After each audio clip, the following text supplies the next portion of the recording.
While it is considered the most watched TV event of the year, we are talking, of course, about the Super Bowl. And with the big game comes Super Bowl-sized commercials. Advertisers shell out millions and millions of dollars for those 30-second windows of opportunity, and a lot is at stake, as you can imagine. So to talk more about the thought process behind these ads, we asked Amanda Alvaro to join us. She is with Narrative Advocacy Media. Thanks for coming on, Amanda. Thank you for having me. First question, what makes a good Super Bowl ad, in your opinion?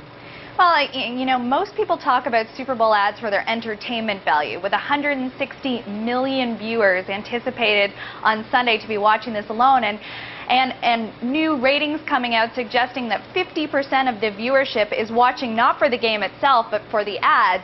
This is truly about entertainment and hopefully a little brand relevance along the way. Well, we have a clip of one that we want to show you. I know you've taken a look at it, but let's play it for our viewers, then we'll talk a bit about it after.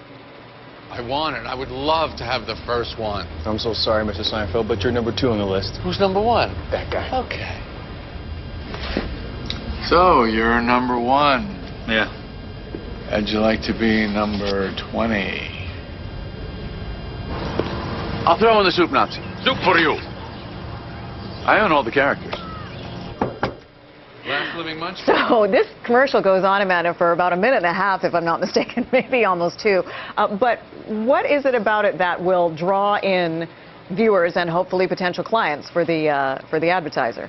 Well, one of the most interesting things about Super Bowl 2012, and we started to see it a couple of years ago, is the fact that we're seeing ads leading into the Super Bowl. Gone are the days when they premiere on Super Bowl Sunday. Right. So this ad already has over 8 million hits on YouTube alone. It's high in entertainment value. It certainly has the celebrity value, and it's hitting all of those, the infusion of those pop culture references like the soup Nazi. So from that perspective, you know, this is bound to be an ad that people are going to be talking about. But at the end of the day, Acura wants you to remember that there has to be relevance to their car and their brand. So it's yet to be seen whether people will be talking about the funny Jerry Seinfeld ad or if they'll remember that it's an actual Acura ad as well. Okay, I was just going to say, I completely forgot what car was being sold. I was so busy watching Jerry Seinfeld. But so that's the key, is to draw people in, but also make sure that your brand is represented, I would assume. Right, and you know, obviously it's a big mass market viewing audience with those 160 million viewers, but a lot of the heavy lifting has to come after the Super Bowl with frequency, so that we ensure that everybody who watches this spot is going to remember the car that it's associated with. Absolutely. How key is it to have a hot celebrity in your ad? Do some, I mean, I've seen some that work without a hot celebrity. It's about, from what I understand, the narrative, having a story to tell.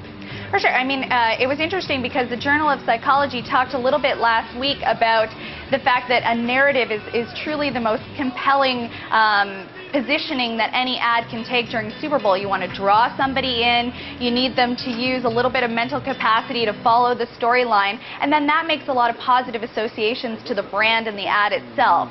So using a celebrity is one part of the equation, but having a really interesting, compelling narrative is certainly the other part. Right. Sorry, Amanda, were you talking? They were showing a David Beckham ad for H&M.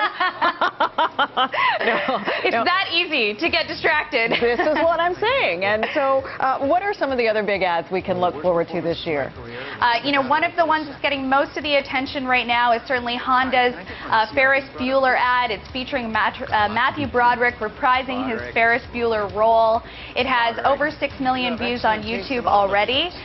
People are going to be looking for the big mass market ads that you would expect. Doritos had a huge contest. They'll be announcing the winner. They'll be showing one of those ads, and the winner will receive $1 million. That's a highly anticipated ad. Car ads, beer ads, Coke and Pepsi ads, those tend to be the big ones to look forward to. And in this age of social media, they're getting more than just the Super Bowl audience, because as you mentioned, it could go viral and even more people can see it post-game.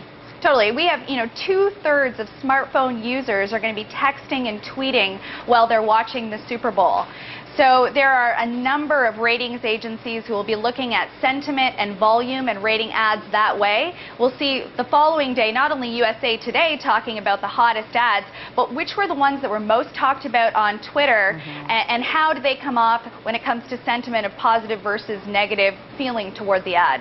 Great stuff, Amanda. Good to talk to you. Thank you. Thank you. Amanda Alvaro with Narrative Advocacy Media. Still ahead on Direct, we're going to take a look at earthquake safety, keeping buildings and bridges from falling apart when disaster strikes. Stay with us.